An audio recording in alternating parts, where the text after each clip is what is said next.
the mind, stretch your imagination, and challenge reality. Abnormal realities are beacons for the imagination. What society deems abnormal may be more real than we think. This is Abnormal Realities with your hosts, Ron Phillips and Rocci Stucci.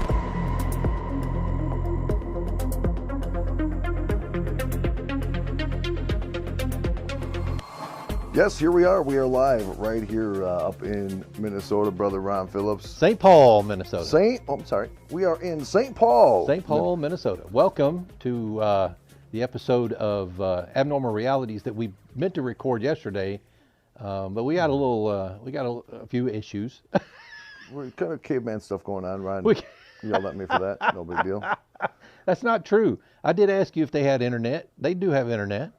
Well, if that's what we call it these days. Well, but most of us wouldn't call it that. I mean... You know, Ron, I'm telling you, brother, I'm getting some ideas in regards to sitting in these chairs. I do like these chairs. I'm telling you. We're just kind of like kick back. This would be cool with a little cup of whiskey there. Hey, I just want to... Really? Yeah, dude. Yeah, but we're going to pay the ultimate price for that the next day. That's true. Yeah, it's a good Become point. alcoholics. Yeah. No, I just want to thank everybody for hanging out with us the last couple of days. I know we did a spirit box last night, yesterday evening, and still got to go through the audio, and it just kind of trying to get things going here. But it was really cool, Mr. Phillips, to bring you. Man, thank you. I had a good time. Well, you know, we still got some driving around to do, but Yep. Yesterday was an experience for me that I really appreciated because we went back to all the places where Rocci grew up, where he hung out, stuff I had heard about for 4 years now, just with our friendship. And I love hearing about history, especially family history, because it's so important, you know, for people to remember where they came from, remember what it was like back when things weren't so crazy. It seemed a lot simpler back then. It seemed a lot simpler back then. And I wonder if our kids today will think that. You know, I don't know. That's a great question because, you know, back when we were younger, we didn't have the distractions like the younger generations have now when it comes to internet, phones, media. Right. You know, our entertainment literally, and you know, you hear this and you see memes all the time, is going outside and doing what kids do. We played Cowboys and Indians. Nobody was ever offended. We, you know, our time to come in the evening was when the streetlights went on. That's a real thing. That is a real thing. It is a real thing. But the thing is that the kids ran the town. I mean, they ran all over town. They rode their bikes everywhere. Yep. And you didn't have families, you didn't have parents all worried and concerned about what was going on. You know, it's kind of weird, and this is what I'll be forever grateful for is because of your presence here. I don't remember the last time, brother, I actually got out of the vehicle and walked my block. That was pretty funny yesterday because we filmed it on the 360 camera, so eventually we'll have that footage. But we weren't mic'd up, so I think you can still hear because the camera has a microphone on it. But Rocci was kind of reminiscing a little bit, and we got out of the car, and it's not a real cool part of town anymore. I mean, it's kind of a rough part of town. So we were a little bit concerned there about getting out of the vehicles and walking around. But we were concerned about Ron taking pictures everywhere. That's true, yeah. But with that 360 camera, you just kind of hold it. You don't have to point it at anything. Yeah, you had it over your shoulder. I did. You don't have to point it at anything, so people don't really think you're filming, right?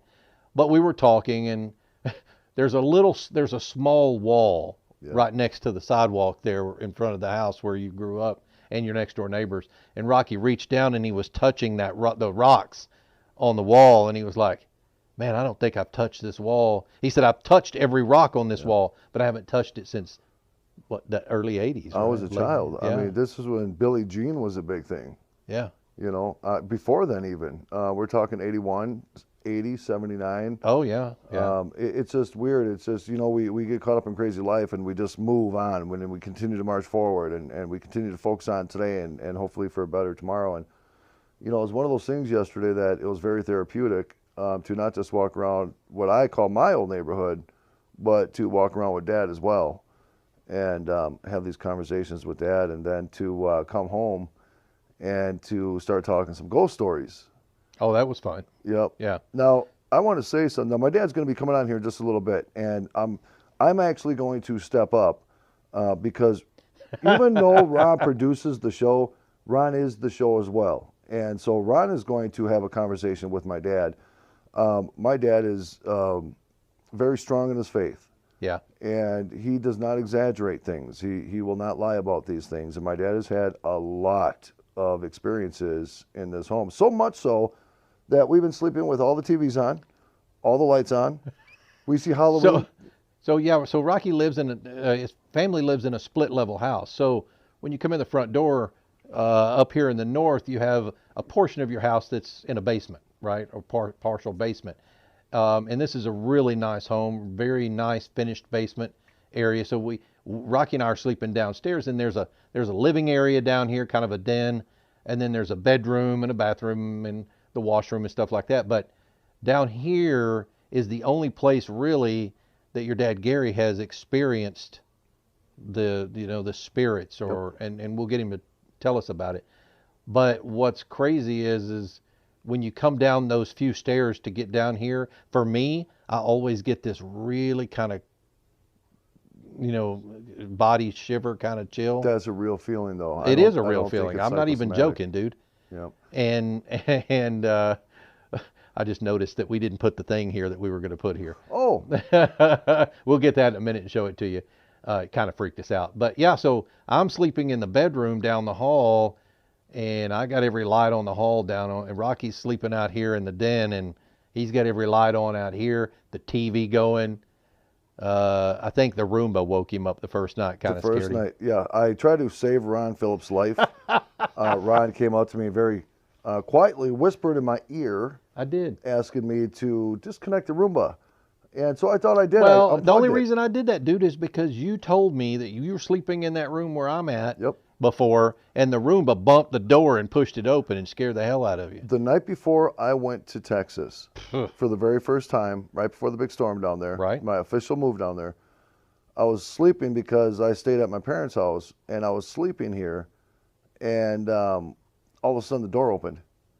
And I didn't realize my mom had the Roomba going. And with all the activity in this home, you see a door open with no human being, yeah, you're going to poop a little bit. That's correct. And I did. So, and then you have somebody like Ron Phillips. I said to Ron yesterday, I'm like, hey, Ron, you want a pop? And pop, for those of you not from the north, a pop is a soda or a sody or a Coke. You're welcome. Or pop spelled backwards is also pop. There is that. Thank you very much. Yeah, you're welcome. And Ron looks at me. He goes, absolutely, but he goes, will you go get it? And then he freaked me out. And then also I get to a laundry room that I've walked into probably 3 million times. First time ever, I got all freaked out opening the door to a laundry room. Well, the laundry room. Here's the thing for me though: is the laundry room isn't part of the finished downstairs. Correct.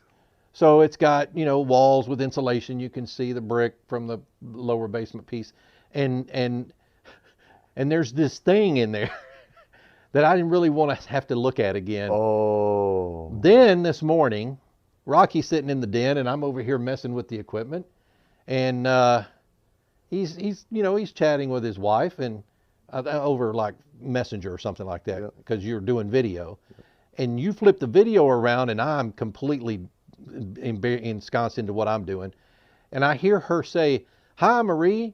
So Rocky's mom had come downstairs, picked up this item that's in this room. Most of you have seen it on Facebook already. Keep talking. Brought this thing over and was standing behind me with it in her hand.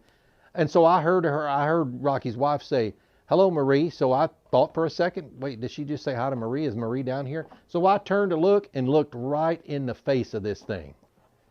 Yeah, I'm not even happy about that. What the hell is this anyway?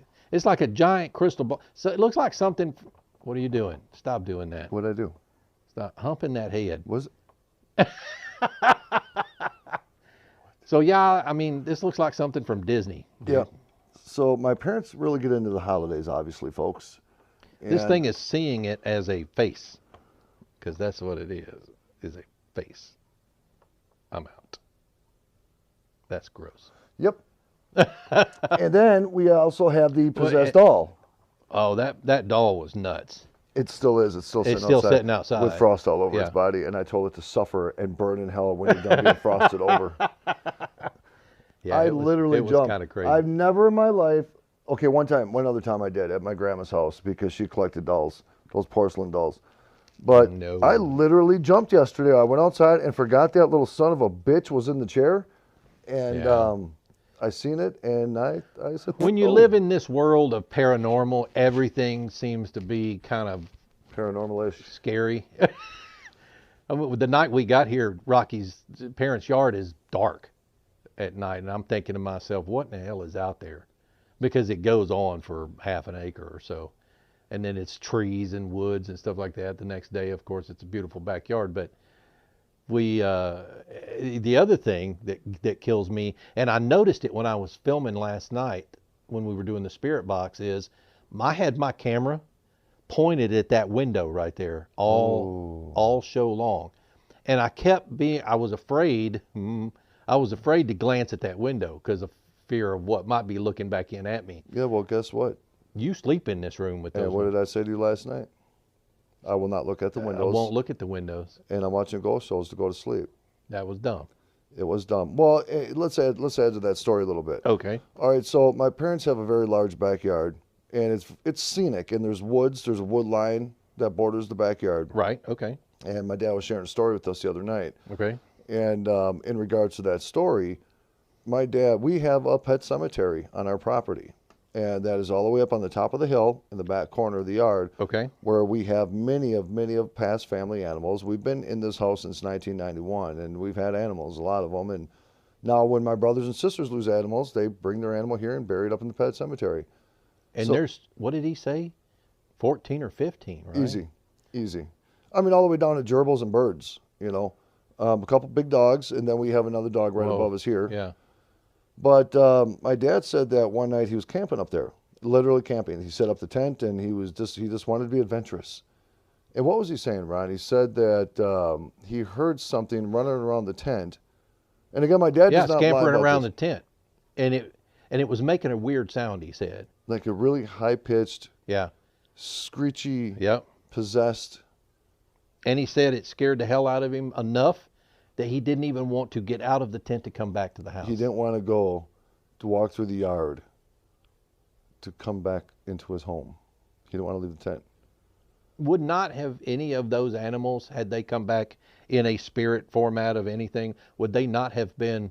I don't think it was any of our animals. Oh, you don't? No, because Oh, what the hell would it have been then? Dude? I don't What are you know, talking brother. about? It could have been, but I don't see why something would sound so savage if it was one of our old animals. Unless it was just super excited and just wanted to try to get in the tent to cuddle with my dad. I would have just opened the tent door and just Well, lay there and see what happened. I guess there would have been that. But So, yeah, it's pretty interesting stuff. So we're freaking ourselves out. for whatever reason, yeah, It kind of makes it exciting. it kind of makes it exciting. My dad's a little nervous because we've been doing some communicating in the home, and he's afraid that we're going to stir it up a little bit. Yeah, so the very first night we got here, of course, we're sitting upstairs, and I hadn't been down here yet, and he's telling us the stories of all of this stuff. And then he looks at me, he's like, oh, yeah, y'all are sleeping downstairs. Well, thank you for that. But you know what? I've found myself down here a few times by myself.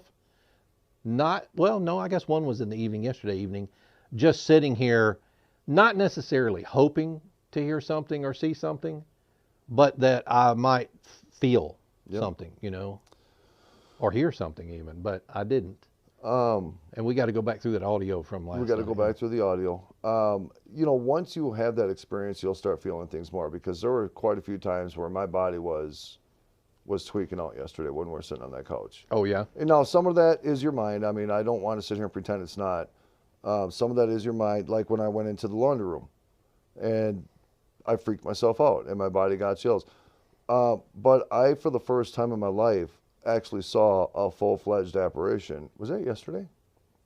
That was yesterday morning, Wow, yeah. dude, We were going to talk about that, yeah. We're doing so much that I'm losing track of time. Yeah. I've never in my life, out of all the experiences I've had from a paranormal... Dude, I'm really comfortable right now. I know, me too. Want to Unfortunately. share a chair? Why would I share a chair with Well, you? we can hold each other. No, we're not holding each other. What? I just figured I'd do it Yeah, since you you do it to me did. all the time. Sing me a song, Mr. Ron Phillips. So let's talk about your Russos before Yes. your dad gets down here. Yep. Russo's has been around since the early 1900s.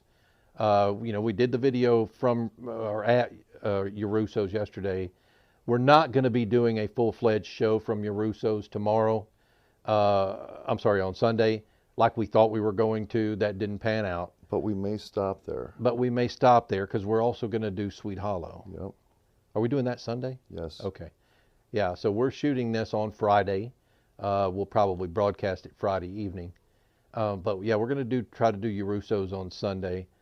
Hope maybe we can do some filming in there. I mean, it's not intrusive with these new cameras. I was a little upset with myself because we just wanted to go to Russo's to get some spaghetti. And boy, did we. Oh my God, I almost died. Okay, let me talk to you about my balls. So when they brought this plate out, it was spaghetti and meatballs. I'm used to spaghetti and meatballs, about that big around. When they came out yesterday, it was 2 balls about that big around. Probably 2 of them sitting right on top. 4 or 5 ounces. They were great. Yep. They really were. They were good. And then I look over, right? I'm about halfway through. I cut up my meatballs. I'm eating my spaghetti. Meatballs. I look over at Rocky's plate. He hasn't touched his spaghetti, Nope. but all his meatballs are gone. Who the hell eats all their meatballs first instead of mixing it with the pasta? What is wrong with you? What? You do what? All right, so if you have good meatballs, if you got a good freaking meatballs, you should not have to mix them with anything. Really, you shouldn't even need sauce with them. Okay. So I always enjoy. You know, his meatballs, though, to me, tasted like a meatloaf. Okay. Yeah, you know what I'm saying? Yeah. Rather than So ground all that depends on the consistency of the amount of Italian sausage they mix with the meat. Because some people do a 50-50 blend of the Italian sausage and then ground beef. In restaurants, Italian sausage is expensive, so some people cut back. They do a 30-70, 20-80. But what was I saying? I have no idea what you were talking about. We're talking about balls. Yeah, well, yeah. I always start out with the meat. I always do that. I've always done that. My dad does the same thing. We eat the meat first. Ron, he cuts his meatballs up into a whole bunch of little pieces, and then he mixes it. So what happens? Ron didn't finish his plate, and there were still chunks of meatballs all over his plate, so he didn't even finish the meatballs. I did. There were a few pieces. Dude, I put everything in my gut I could yesterday. I couldn't breathe. And I couldn't hardly breathe. I couldn't breathe. And then we start walking around. I got a couple cramps. Yeah. I don't want to say anything, though. Going up that hill, I'm like... I looked all funny walking up that hill. You didn't like the way you I didn't walked. like the way I walked. I don't get that. Why? Well, I was walking up a hill, but then your anglage, of your buttage? I was watching my buttage, and I did have some music playing in my head when I was watching that. But so when we got there, so I was a little upset because of the fact is I didn't bring any equipment, but I had no idea that we were going to see Freddie, and he was going to say, "Get to my basement." And that's the first thing he did. He shook Rocky's hand, said, "Hi, I hugged you," and blah, blah, blah. You guys go to the basement. What? Go down to the basement. Walk through the kitchen, go down the stairs, go down to the office. Yep. Why are we doing that? Just go down there. Well, we were on our way through the kitchen. We didn't know why we were going to the basement. We didn't even know where we were going. Did you even know there was a basement? Yeah, I knew there was a basement. I had no idea, but that was nuts. And when we got to the stairs, so everything was modern, through the kitchen, through the restaurant. Then you get to the stairs and no more modern. Nope. Because those look like. You go into the phase of when the restaurant opened. Oh my gosh. Back in the early 1900s. And I love that. I absolutely love that. The look and feel of that. I mean, so we went down in the basement, and of course everything is cram-packed together down there. There's actually another kitchen area down there. Yep. So we walked down the basement, got to the bottom of the stairs, looked around in this one area that's kind of like where a walk-in freezer was and stuff like that, and then turned left and walked through the kitchen, but there were actually 2 lefts. One was into the kitchen and one was down a small, very crowded hallway, with drink containers and stuff like that, to get to their office in the back. And we walked down through there and we were looking around trying to decide what it was he wanted us to see. And so we walked on around, and coming from the office in the back, you come back through the kitchen, the small kitchen area down there. And we got through the kitchen area, and we were standing there. They had some big vats of the sauce. Huge. and we were standing there and got to the sauce vats, and Rocky panicked I did. a little bit. It was the first time in my life. So I saw a lady, and I was walking past my dad. I was walking around him.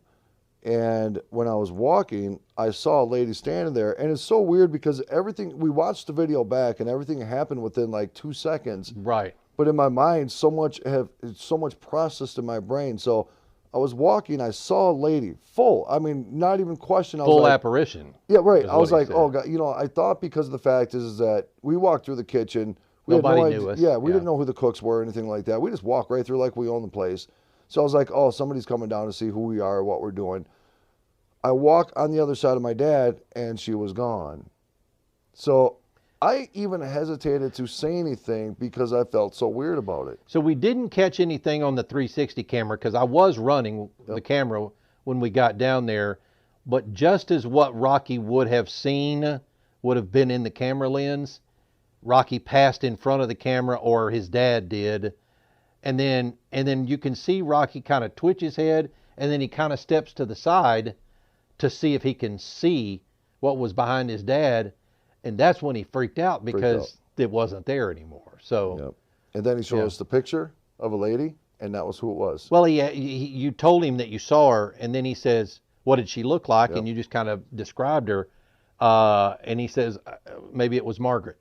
And it was Margaret. And so he went and got a picture to show Rocky, and it was almost wearing exactly the same thing. So we have a special guest. We do have a special guest. And so I am going to, while you continue to talk, Okay. I am going to do the transition. Okay. And folks, you are going to watch a one-on-one with Mr. Ron Phillips and my father, Gary Stucci. So I'm going to go do a mic switch with my dad. He's going to do a mic switch. Just remember the mics are still hot there, Rocky. So Rocky and Gary are going to swap out, and then we're going to get a chance to talk to Gary. Gary Stucci, been in this area pretty much all his life. We went to where he grew up yesterday. You saw that when we were doing the walk around, and not too far from where Rocky actually grew up, all in that same Lower East Side area. Fantastic area over there. I mean, a lot of old places, a lot of old homes. Come on, have a seat, Gary, right here. So we'll bring him in here. Ladies and gentlemen, Gary Stucci, welcome. Hi. Thanks for coming and joining us on the show. Ron. So, Gary, we did this walk around yesterday, where we were talking a little bit. Rocky, come move his mic to the other side, because he's going to be looking at me away from the mic all the time. That way we can at least hear him. We probably could still hear him, but if he's looking at me, I want to be able to have him look into the mic. Thank you. So when we were walking around yesterday, this was old homestead for you, right? I mean, old home place. That's where I was born and raised. Yeah. That's where my mother and father were born and raised, and everybody else that I knew.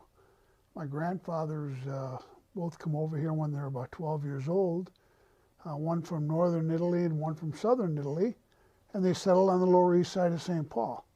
Now, back then, in order to come over to another country, you had to have a sponsor, what they called a sponsor.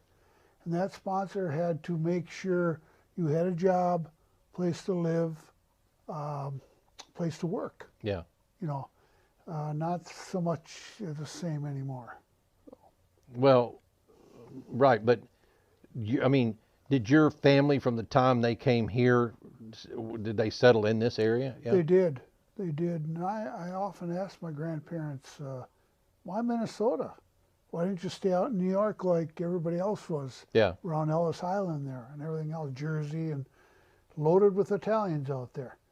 And they says, well, they had a cousin. Both of them happened to have a cousin. My grandfather Stucci had the Aragoni family. Aragoni family are marble workers, terrazzo mechanics, Okay. so on and so forth, masons and whatever. And that's the trade they learned in Italy, too. There's a lot of stonemasons in Italy. And then my mom's dad, Grandpa Ferrozo, he came over through a sponsor, a cousin, that lived in the St. Paul area. So coincidentally, they moved about 6 blocks away, or 3-4 blocks away from each other, and that's how my mom and dad met. Gotcha. Now, I had heard the name Ferrozo before just with Rocky talking about it, but I got to experience a little bit of the Ferozzo name yesterday at your Russo's. We saw the names Ferozzo and Stucci on the wall. Been there for years probably. But at the same time, I saw photographs of Grandpa Ferozzo. But tell a story about him and you having to go get him. This was at your Russo's, right? When Correct. it was more just a bar. Oh, correct. Many, many years ago, during my grandpa's time, I want to say in the 20s on up, Yeah. you know, when he was eligible to drink and whatever, he found New Russo's to be a second home, you know, as did a lot of the Italians back then. My grandma and grandpa moved about a block away. We visited it yesterday, Yeah. my old home. And Grandpa had a choice. You can go down Fred Street Alley to the east to your Russo's. Right. You can go down Fred Street Alley to the west to the Pinup Bar. So he had a choice of two bars. Okay, define the pinup bar. Pinup Bar is just a 3-2 joint. We used to have a lot of 3-2 joints in St. Paul. What is a 3-2 joint? Only 3.2% alcohol. Oh, really? In the Oh, beer, okay. yeah. Okay. They had no strong beer, no liquor, no nothing else but 3-2 beer. So his worlds were, of course, where he lived, and then each end of the alley. Interesting. And Grandma would often, because we lived together at the time on Burr Street, Yeah. she'd often send me down or my siblings down to get Grandpa and tell him to come on home and eat or whatever. Grandpa had a seat at the bar that was his, right? He had his own station, you know, right at the very end of the bar. He sat there. And in fact, if they seen him coming in the door and they're sitting in that seat, they'd get up Right. and let him sit down. That Right. was his, Right. you know. And I think over the course of time, he bought and paid for that darn thing. I'm too. sure he did. Yeah. I'm sure he did. That was back when things were a lot more simple in the world. Rocky and I were talking about it earlier, where you could run all over town, and your parents, as long as you were home when the street lights came on, you were fine. Your parents didn't worry about you. You know, every kid in the neighborhood learned how to fend for himself early on. Needed to. Yeah. Needed to, Yeah. exactly. Now, let's don't forget the fact that every family in that neighborhood, predominantly Italian, but there was a smattering of others, but they knew everybody else's family. Yeah. They knew their kids. So the kids didn't get out of hand too often in certain places, because go right back to their mom and dad. That's a fact. I remember that growing up too. Everybody knew kind of everybody, especially in the small towns. But this wasn't necessarily a small town. It was just a small, condensed area, Neighborhood. a neighborhood. But you all basically went to church together too. Oh, All the kids were altar boys at the church. Oh my God. It wasn't probably no more than a week after a person would make their communion in the Catholic area. They'd be serving Mass the next week because their parents, their desire was to make them an altar boy, if they don't do anything else in life. But it was fun because we'd rotate, different things. And I remember during Lent time at 5:30 Mass, me and my brother would have to walk up 2 blocks to St. Ambrose Church and serve Mass to all these little old Italian ladies with the little kerchiefs over their head. And, Sure. And I remember one time I was carrying the tray underneath, when Father gives communion, and I hit this little old lady in the throat, and she spilt the host on the ground. The body of Christ, yeah. Body of Christ on the ground. And Father got so mad at me, he grabbed my paten. It's called the paten, the tray thing. Yeah. And he says, "Go sit down," just like that. Wow. My father heard about that too, and I caught it from him too. Oh, I bet you did. One thing We didn't all do, you caught didn't stuff mess from our up. parents. Yeah. Mm-hmm. So briefly, let's talk about you're a veteran of the military, Army. I am. 101st Airborne Yes. and 82nd. Yes. Correct. Yes. Thank you for your service. Well, thank you. Yeah, And I know you spent understand some you're time. you were in Yeah, the Air I am, Force. and I know you spent some time in Vietnam. A did. lot of people during that time frame did. And you know, there's the Big Red One, right? Was Oh. that your group? No. Big Red One was an infantry outfit. Infantry. Okay. Another infantry outfit. Great outfit. Yeah. There wasn't a bad outfit over there. You know, I got to lean a little towards the 101st because I was in the 101st, and I always thought it was a great organization. But it's really funny because I'm sitting there in high school my senior year in 1966, the year I just turned 66, and I was going to be graduating in May or June. And I remember talking to all the other kids, what are you going to do after high school? A lot of them were going to go into their father's business, Right. you know, and some of them were going to go to school, you know, and so everybody had little deferments, and that's the first time I ever heard that word, deferment. Me and a buddy of mine went down and enlisted. Right after we graduated in August of '66, we went right down to the recruiter, and we signed up to go airborne infantry. Now, we're supposed to go in on the buddy system. I was 6 months old then. Were you? Yeah, August of '66. I was born in February of '66. So. I'll be darned. Yeah, I'm a youngster. I seem to remember that.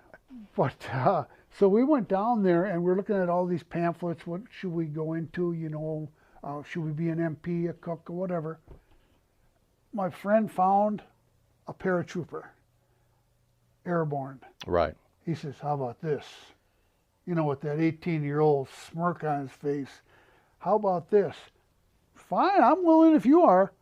So we both enlisted airborne infantry. We go to basic training.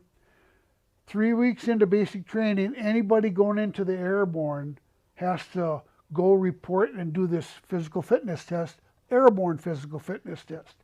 Sit-ups are different, push-ups are different, Right. running is different, they're all harder. I passed, he didn't. So much for our buddy system. He talks me into going in there. Oh, wow. He ended up going to quartermaster school, Fort Lee, Virginia, Right. and I went to jump school, Fort Benning, Georgia.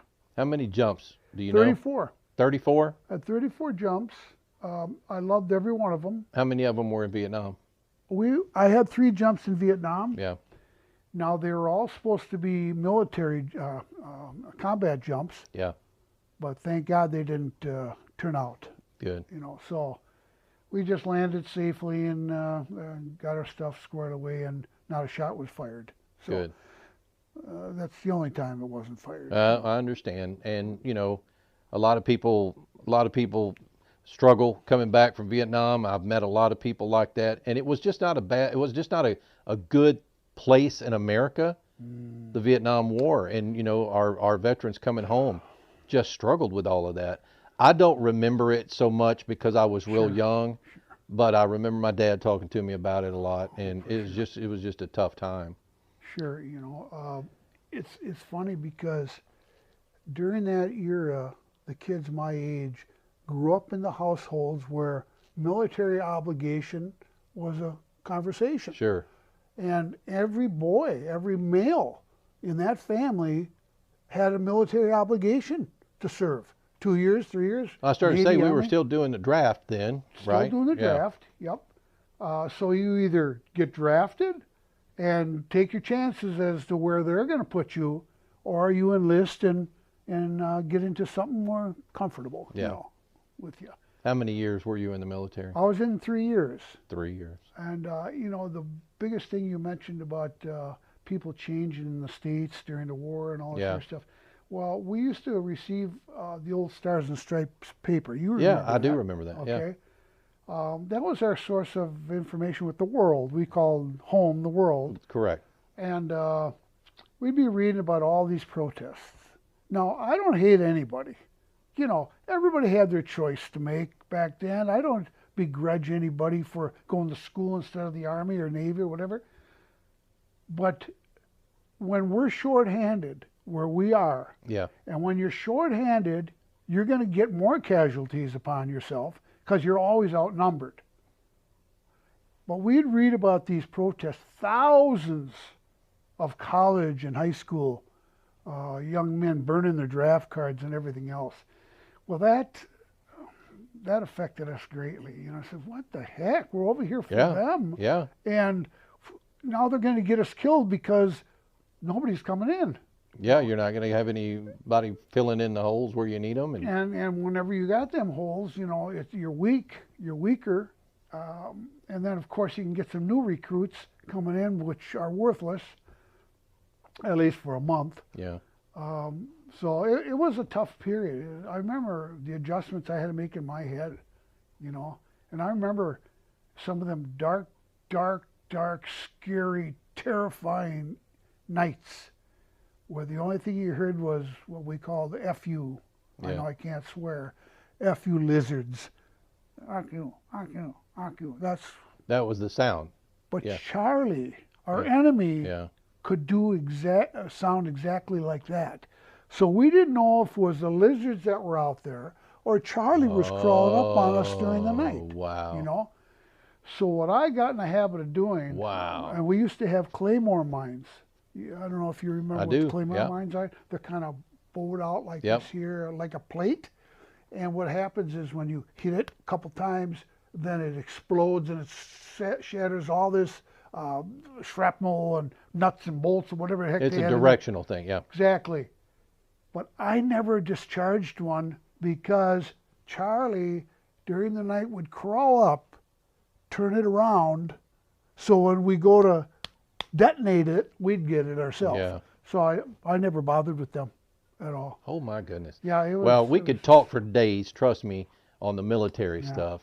But I want to move into this paranormal thing that we've got going. So Rocky and I've, you know, we started this paranormal, and you know Rocky's been in the paranormal industry for years now, especially up here in this area. Knows a lot of people, have done a lot of paranormal investigations up here. Right. But I was intrigued to hear your paranormal stories. And they all occurred like literally 2 feet to your right in this room right Yeah, here. you're absolutely right. Yeah. This very chair is my chair. This is my man cave, Yeah. if you will. And I'm facing the TV. My chair is right about here. Yeah. There isn't a night that goes by that something isn't dangling a feather in front of my face or showing me his arm or hand. From behind. They're over the chair, right? Right over the chair. Now this chair is right over here, and I'm watching TV, and they wave the feather in front. And I get mad sometimes. You know, sometimes so I'll throw a punch because I see the hand still there, and I want to hit the hand, and they actually move it. They actually move the hand out of the way. So Really? I was just coming. Or one time I had a good face shot, and I took, and I remember seeing the spirit go like this here, Dodging, like he was, you know, yeah. physical. But you've done that, and your hand's going straight through them too, Straight right? through. See my hand going straight through. So here are a couple of the stories that Gary has told us. One of which was, and we'll get to the worst one here in a second. One of which was just a young kid standing next to you when you looked up. He was just watching TV, standing there. It's just like one of my grandkids standing right next to me at the chair here. And I had, you know, I like to watch Westerns, and I'm watching Westerns, and a lot of times I'll comment to the spirits, hey, the gun smoke's on, you know, so hurry up and get here. But this one day, this young man, about 15 years old, nice looking kid, kind of sandy hair, plaid shirt, green jean pants, peacefully stood right alongside my chair and watched TV. Now, when you looked up and saw him, what was your reaction? Immediate reaction? Were you startled? I was startled, but not scared, because That's he weird. didn't pose a threat. I would have been pew out the well, room. well, That's just me. I would have too, but it wasn't my first sighting. Yeah, I got you. know. Okay. So, but generally speaking, they're mostly all peaceful, Yeah. except one or two. So you've also had, like you mentioned, the feather being dangled in front of your face, arms and hands. Yeah. But the one that gets me the most is the gunslinger. So Why that ever came up, I have no idea. I'm sitting there like this here, and generally speaking, these spirits are from behind or the side of my chair. right. This one was right in front of me. Didn't see the face. All I seen was the hand on a two hands Yeah. on a 45 right at my head. And I got pissed off at that time. At that time, I jumped and I just started swinging and whatever. Yeah. If I connected, I connected. I didn't. But I was pissed. I said, don't do that to me, you know. So I might add, folks, Gary hasn't drank anything alcoholic in 8 years. 38 years. So don't think that he's just sitting down here and he's tying one on and seeing these spirits. Now, you did mention that a lot of times when you see these spirits, it's you have dozed off and you're coming back and you're waking back up, right? That's such a key thing there, Yeah. too, because it's not like It's right kind of now. like you're in between the sleep world and the... Exactly put. Yeah. You know, when you just doze off and then you're just waking up. It's that split second Yeah. between total awareness and sleep is when these things are out and about. You know, I see all these things from good to some hands that are discolored, Yeah. like black and yellowish. I consider them dead. Yeah. Yeah. Them are Like cadaver hand, basically. exactly. And I'm kind of thinking too that maybe they're not in a good place, whereas the rest of these people are in a good place, and they're like in hell or whatever, and they want to get out of there. So I don't know what to think. Well, and I think it's the last one we're going to talk about here is the apparition you saw at the end of your bed. Oh, Tell us that story. I'll never forget that as long Because as you weren't the only one that saw the apparition. No. This is what gets me. You know, I never was a believer in any of the paranormal, nothing. Well, my son wasn't even into it at the time. And, well, anyway, Mom and I retired one night to our bedroom, all right? TV is down at the end of the bed. It's the only light in the room is coming from the TV. Oh, so we're sitting there watching TV, and all of a sudden, a head of a black dog, like a Scotty, I think, or one of them type. Yeah. It just kind of walked along the bottom end of the bed, raised his head, looked at us, big brown eyes, and we didn't say a word. We just looked. You didn't talk to each other. You didn't say anything. Not one word. But then I turned to her, and she, without me saying anything, she said, "That was a dog." The hair just stood up on every part of my body because we both seen the same thing. Yeah. I crawled down to the end of the bed to see if it was a dog, Yeah. a physical dog down there. Nothing.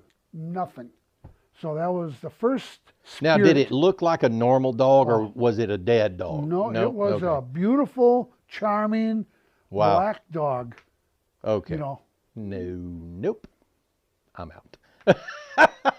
That doesn't work for me. That doesn't work. I just see I'm not sure I would be as easygoing well, as you would be, but that's because I'm a big puss, Gary. I'll tell you what, Until it happens to me, I guess I don't know what I would that do. kept me up. Believe me, that kept me up for many nights. Jeez. Well, Gary, we want to say thank you for allowing us to stay here, especially me, Oh, my goodness. and visiting with us. You and your wife have been very special to me, Yeah. and thank you for that. Well, thank you for being a friend of my son. I love him to You death. guys are partners, and we love you for that. And any friend of theirs, my kids are a friend of ours. You know? Well, thank you so much. You're welcome here anytime. Appreciate it. All right, Absolutely. we'll bring Rocky back in before the Okay. show ends. So, yeah, thank you. I'm out? Yes, sir. Thank you, Thank Gary. you very much. So, guys, we appreciate Gary for coming in and talking to us about his experience, and I'm sure there will be more experiences. We haven't really, Rocky and I, had any kind of major experience since we've been here. We did do a couple of, been in the house. We did do a couple of things related to, spirit box stuff, but at the same time, welcome back, dude. At the same time, the apparition he saw yesterday wasn't here in the house. Now, you did do a spirit box yourself the other morning, I did. and you got, where's Gary? Yeah, it was about the first 30 seconds I turned it on. It was one of those things where you're moving luggage around, you grab the spirit box, and you're like, I'm going to turn it on real quick. And of course, I wasn't recording. I wasn't doing nothing, and it was perfect. It was a perfect voice with a serious question over multiple scans. Yeah. Where's Gary? Well, here's the thing. I've worked with you now doing this for 4 or 5 months, and knew you before this. I don't think I've ever seen you as startled as I did yesterday at your Russo's. I never seen that before, and it's funny because your rational mind tries to.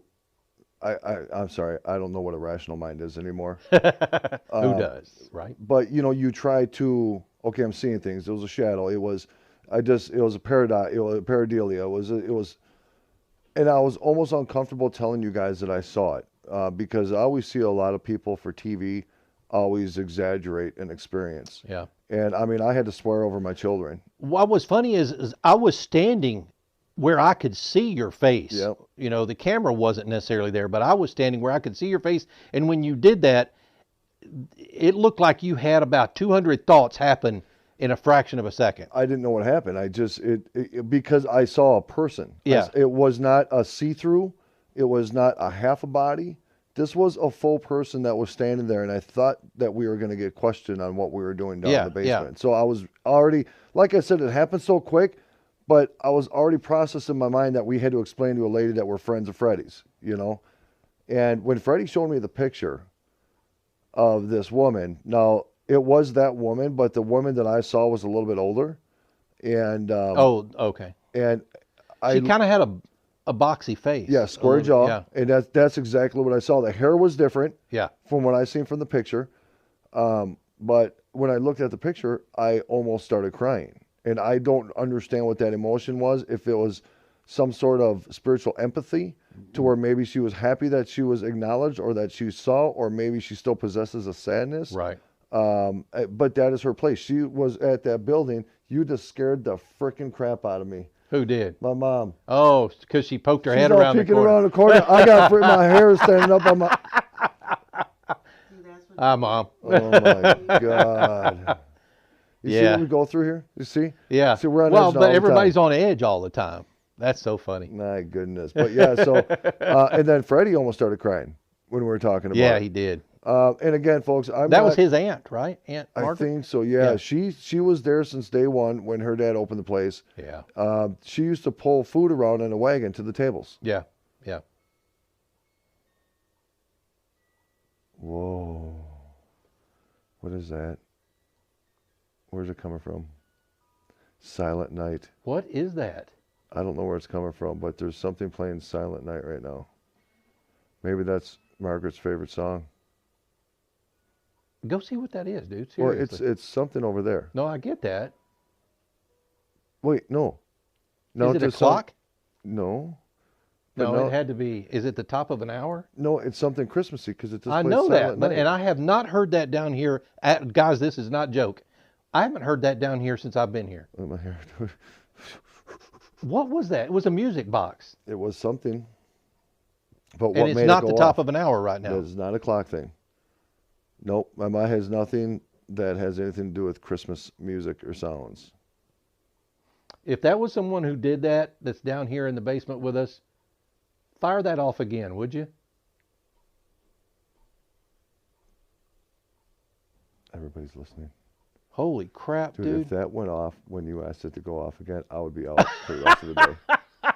I would be gone. Holy cow. I'll be sleeping out my car for the rest of And the it weekend. wasn't something your mom turned on, Nope. because she never even came all the way in here. No, she just peeked around the corner and freaked And me that out. was over on the counter. Oh, okay. We're going to research what that is and maybe give an update after we're done. Ron says, I don't know.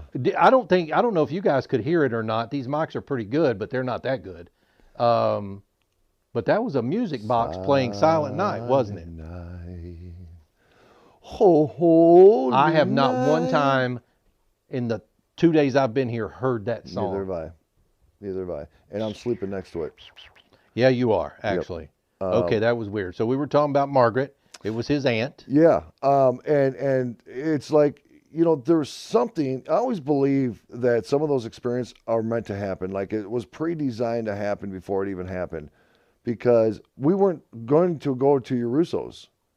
Not yesterday. Not yesterday. Yeah. And my dad wanted to go to your Russo's. That's the thing that we do. is we bring guests to Urusso's. And so we went to Urusso's and we seen Freddie right away. Freddie's like, get in the basement. Okay, we go in the basement. We have that experience. I see that apparition of Margaret. I look at the picture. I almost start crying. Freddie almost starts crying. It was like we had to go there. It was a necessity. She wanted to be recognized. Like she has a concern. Correct. Or she has something. I don't know.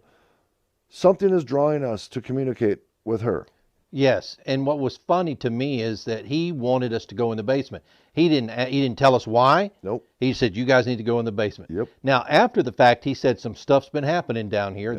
That's the words he used. Some stuff's been happening down here, but he didn't indicate that Margaret was who was happening down here before. And what was really weird is that when I went and told him that I saw somebody, he instantly said Margaret. He did. And then he showed me the picture, and it was Margaret. Without a doubt in my mind, because I still see her face. Wow. I still see what I looked at. And it was like, it just all, the domino thing, it just boom, boom, boom, boom, boom. Yeah, that's who it was. And then you feel that rush of emotion.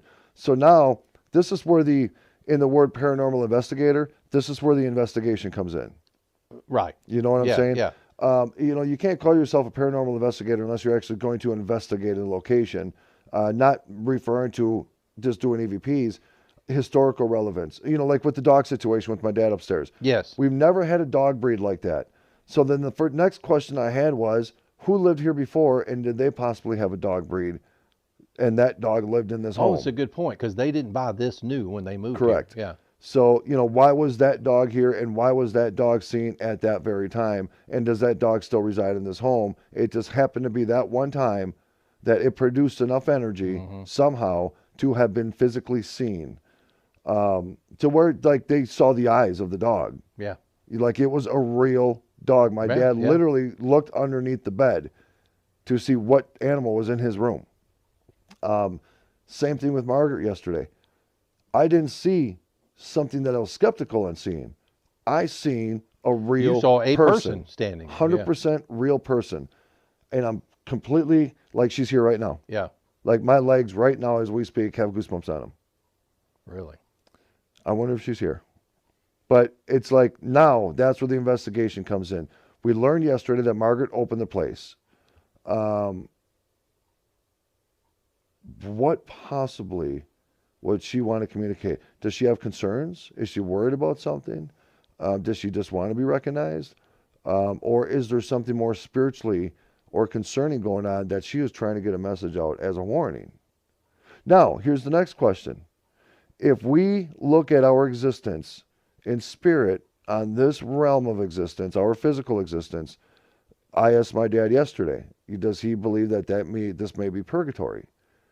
Now, if we look at somebody like Margaret, and she's in her happy place, she is in the building that she loved, that she started from day one. Right. Can you literally call that a purgatory? No, I don't think so. I don't think so either. That is a place where she's happy at. Her soul is happy. Comfortable. And there was no bad feeling at all. No. I honestly, she was curious to know who was in the area. I think she was playing like, yeah. Yeah, she wanted to know who was in her domain. And I get that. I just wish I had caught something on camera. And it's literally the flash, right? I mean, it's just literally the cross, and then you see Rocky's head twitch like he saw something. And, and I was running the 360 camera also. So I spun that camera around as much as I could. But, the camera is a finite point. So you can only get so much of an angle. But literally Rocky's dad steps out of the way and Rocky looks around him as though he was there. But I have in my mind, because honestly, if I'm not mistaken, it was just the three of us in the basement until Freddie came down. Correct. I have in my mind that there were four of us standing there when we were at that office. What? Yeah, I do. Like somebody had walked through the kitchen to talk to us. I don't know why I have that, and I thought about it last night. I don't know why I think that. It was almost Was like... my brother down there with us? Maybe he came down, and that's who I'm thinking of. I don't think he did. I think somebody was down there. Maybe you saw an apparition and thought it was a human. I just don't know. I just don't know. Yeah, that was interesting. That'll Now, be obviously, if your brother was down there, he'll be on the camera.